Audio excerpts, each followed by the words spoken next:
Salam saudara sekalian, salam sejahtera dalam kasih Tuhan kita Yesus Kristus. Kebenaran hari ini 3 Maret berjudul Tidak Memanjakan Diri. Saudaraku sekalian, betapa berartinya kebangkitan Yesus bagi keselamatan umat manusia. Juga bagi kemuliaan Allah, atau ini berarti kemenangan surga. Kebangkitan Yesus menunjukkan bahwa ia telah menunaikan tugas penyelamatan dengan sukses. Keberhasilannya tersebut ditentukan oleh ketaatannya kepada Allah Bapa di surga. Ibrani 5 ayat 7. Karena kesalehannya, doanya didengar, ia dibebaskan dari maut yang sama dengan dibangkitkan. Kalau Yesus tidak taat, ia tidak akan mengalami kebangkitan. Ia tetap ada dalam kubur, dalam kematian kekal. Dan kalau Yesus tidak dibangkitkan, tidak akan ada kebangkitan bagi kita. Kalau tidak ada kebangkitan, berarti semua orang tetap dalam kubur atau di Hades. Ini berarti bencana terbesar. Sebab ini menunjukkan kemenangan Lucifer. Berarti Lucifer berhasil meraih niatnya menjadi penguasa. Tetapi puji Tuhan, Yesus bangkit. Kalau tidak ada kebangkitan, saudara, berarti tidak ada kehidupan. Ini juga berarti semua rancangan Allah untuk menjadi Allah bagi orang yang hidup bisa gagal. Sebab dia bukan Allah orang mati. Dia Allah orang hidup. Lalu kalau tidak ada kebangkitan, bagaimana? Tetapi seperti firman katakan, ia tidak pernah gagal. Tidak bisa dibayangkan bagaimana keadaan kalau tidak ada kebangkitan. Sehingga Bapa bukan menjadi Allah orang yang hidup. Sebab semua manusia, bahkan Yesus sendiri, tetap mati. Dampaknya pula tidak ada langit baru dan bumi baru bagi kita. Ini berarti manusia tidak mempunyai harapan sama sekali. Seandainya Yesus tidak dibangkitkan, rencana Allah menciptakan kehidupan menjadi gagal. Dalam hal ini kita mengerti mengapa Lucifer dikatakan sebagai pembunuh. Pembunuh berarti mengambil kehidupan atau membinasakan kehidupan. Apa yang dikerjakan atau diupayakan iblis ternyata bertolak belakang dengan yang diperjuangkan oleh Yesus. Itu jelas. Yesus datang untuk memberi hidup atau memberi kehidupan, sedangkan iblis membunuh. Dua entitas, dua oknum yang berbeda.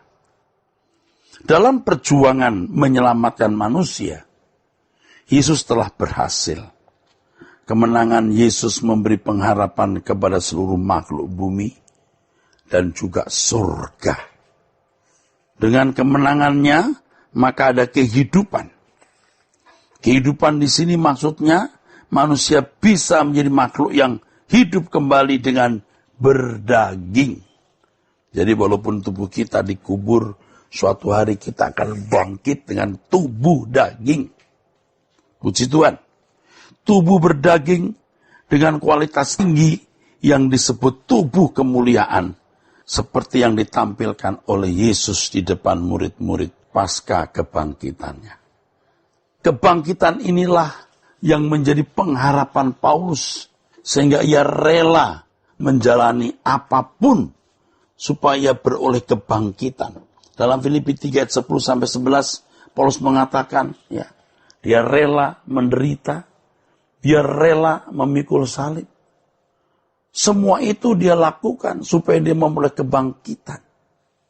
Apapun dia kerjakan bagi kepentingan kerajaan Allah. Yang ku kendaki ialah mengenal dia dan kuasa kebangkitannya, persekutuan dalam penderitaannya, agar ia serupa dengan dia dalam kebangkitannya. Wah, luar biasa. Agar serupa dengan dia dalam penderitaan dan kebangkitannya. Rupanya kebangkitan dari antara orang mati adalah pengharapan kuat yang juga memotivasi Paulus menjalani hidup ini.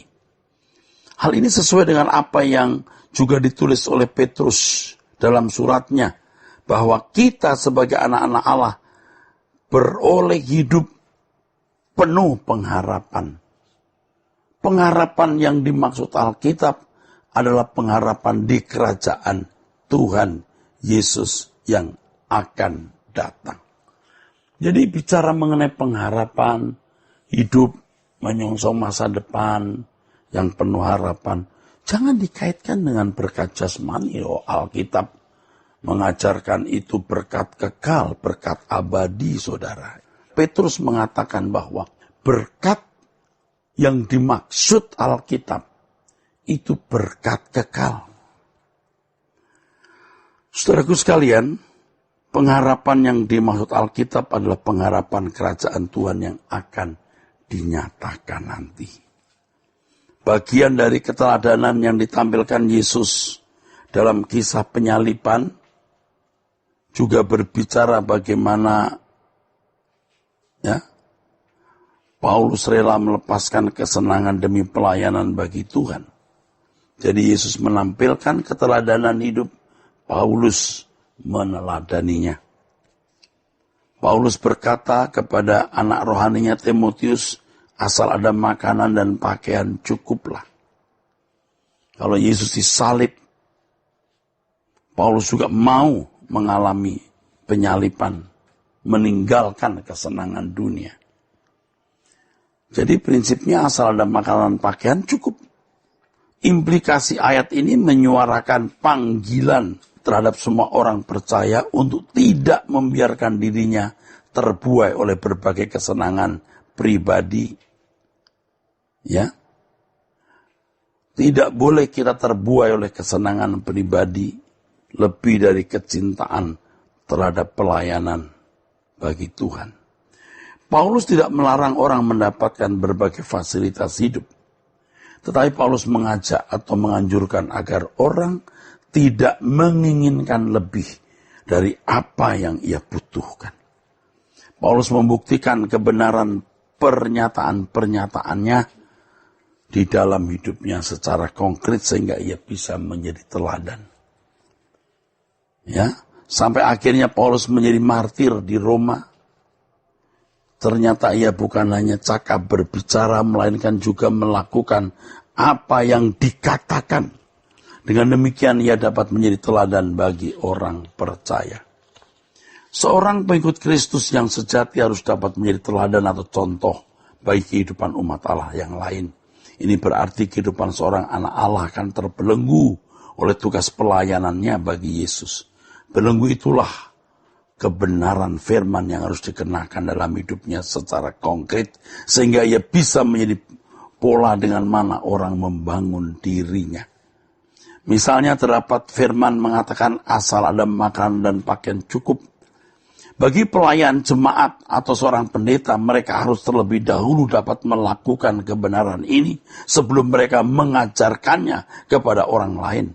Untuk ini, seorang pelayan jemaat harus dapat terlebih dahulu meninggalkan dunia.